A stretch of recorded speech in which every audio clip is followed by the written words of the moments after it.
Ini diambil dari Galatia pasal yang kelima, ayat yang ke-17. Firman Tuhan berbunyi, sebab keinginan daging berlawanan dengan keinginan roh, dan keinginan roh berlawanan dengan keinginan daging. Karena keduanya bertentangan, sehingga kamu setiap kali tidak melakukan apa yang kamu kehendaki. Judulnya adalah roh melawan daging. Sebagai orang percaya, kita terus-menerus bertempur antara keinginan daging dan tuntunan Roh Kudus. Daging melambangkan sifat kita yang berdosa, yang menarik kita ke arah keegoisan, kesombongan, dan yang paling parah memang betul-betul adalah ketidaktaatan. Namun roh menuntun kita kepada kebenaran, kasih, dan ketaatan kepada Tuhan. Paulus menggambarkan pergumulan ini dalam Roma 7 ayat 19. Sebab bukan apa yang aku kehendaki, yaitu yang baik, yang aku perbuat, melainkan apa yang tidak aku kehendaki, yaitu yang jahat, yang aku perbuat. Bayangkan apa yang Paulus jelaskan, kita mau berbuat baik, tetapi daging kita tidak berdaya. Roh Kudus memberi kita kuasa hari ini untuk mengalahkan keinginan daging ketika kita berserah kepadanya setiap hari. Nah, bagaimana sih caranya berjalan di dalam roh? Perbaharui pikiran kita setiap hari. Setiap hari, bukan hanya satu hari saja, setiap hari. Janganlah kamu menjadi serupa dengan dunia ini, tetapi berubahlah oleh pembaharuan budimu, sehingga kamu dapat membedakan manakah kehendak Allah, apa yang baik, yang berkenan kepada Allah, dan yang sempurna. Nah, ini diperlukan yang namanya memberi makan kepada rohnya, yaitu apa? Kebenaran firman. Itu makanan yang sangat sehat kepada roh kita. Jika kita masih tidak menjaga pintu gerbang hati kita, mata dan telinga kita masih dikotori dengan sampah dunia, kita masih terus-terusan berjam-jam ada di depan sosmed, melihat hal-hal yang tidak berguna, itu adalah makanan bagi jiwa. Jiwa itu ada pikiran, kehendak, keputusan, perasaan, emosi. Dan ketika itu terus yang dikasih makan, maka jiwanya akan terus menjadi lebih kuat daripada rohnya. Itu sebabnya firman Tuhan adalah makanan bagi roh kita yang sangat-sangat luar biasa dan sehatnya.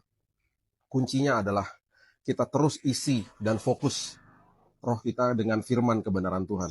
Ya, lambat laun kebenaran ini akan menguasai kita. Karena kita memang tidak akan pernah bisa menguasai diri kita sendiri tanpa bantuan Tuhan dan dengan kebenaran firman-Nya. Kemudian mulai salibkan keinginan daging, mulai belajar setiap hari sekolah kehidupan. Barang siapa menjadi milik Kristus, ia telah menyalibkan daging dengan segala hawa nafsu dan keinginannya. Galatia 5 ayat 24. Kita semua punya keinginan dosa atau kelemahan daging kita. Mulai serahkan keinginan berdosa kita kepada Tuhan setiap hari dan minta kekuatan daripadanya. Apa yang terjadi? Tuhan sendiri nanti yang akan menumbuhkan buah roh di dalam hidup kita seperti yang kita sudah kenal, kasih, sukacita, damai sejahtera, kesabaran, kemurahan, kebaikan, kesetiaan, kelemah lembutan, dan penguasaan diri, seperti yang ditulis di Galatia 5 ayat 22 sampai 23. Kemenangan atas daging adalah mungkin ketika kita hidup di dalam kuasa Roh Kudus yang sudah diberikan di dalam kita. Tetaplah terhubung dengan Tuhan melalui doa, firman, dan persekutuan dengan orang percaya lainnya. Semakin kita berserah kepada roh, semakin kita mengalami kebebasan sejati di dalam Kristus Yesus. Kita mulai hari ini dengan doa. Tuhan, terima kasih. Mengucap syukur buat perenungan firman Tuhan hari ini. Kami tahu, kami sadar bahwa daging kami kuat. Itu sebabnya kami butuh memberikan makan kepada roh kami supaya roh kami makin kuat dan lebih kuat daripada jiwa kami yang penuh dengan sampah dari masa lalu, dari apapun yang ada di sekitar kami. Itu sebabnya kami percaya Tuhan, hari ini firman yang sudah kami baca, firman yang kami dengar, kami percaya akan menguatkan hidup kami sepanjang hari ini menjadi bekal kami, dan esok kami akan lakukan hal yang sama Tuhan. Setiap hari kami mau landasi setiap keputusan, setiap hari dengan firman kebenaran Tuhan. Kami mengucap syukur buat hari yang baru, ada kesempatan yang baru bersama Tuhan. Kami akan mulai hari yang baru ini Tuhan, dan kami percaya hari ini kami mengalami kesehatan, kesembuhan, perlindungan, penyertaan Tuhan, damai sejahtera, sukacita, hikmat, pengharapan ada di dalam kami, dan kami akan landasi hari ini dengan Tuhan.